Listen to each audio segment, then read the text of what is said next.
परम आदरणीय गार्जियन,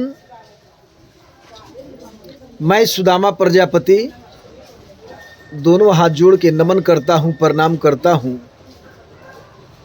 मित्र, अगर किसी मंच पर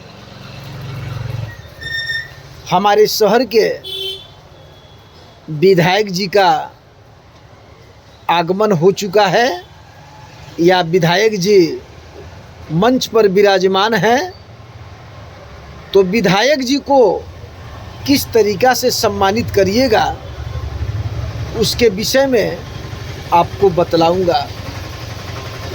विधायक जी को एक शायरी के माध्यम से उनको सम्मानित करना है और ऐसा शायरी बोलना है जो विधायक जी के तरफ से मिलता जुलता शायरी हो।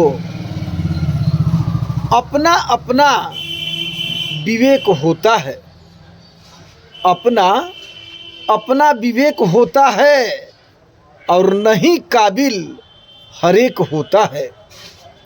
अपना अपना विवेक होता है और नहीं काबिल हरेक होता है।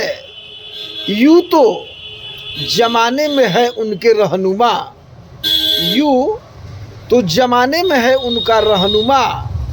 हम लोग के साथ साथ चलने वाला विधायक लाखों में एक होता है। हम लोग के साथ चलने वाला विधायक लाखों में एक होता है। तो एक बार विधायक जी के लिए जोरदार तालियों से स्वागत कीजिए। जय हिंद, जय भारत।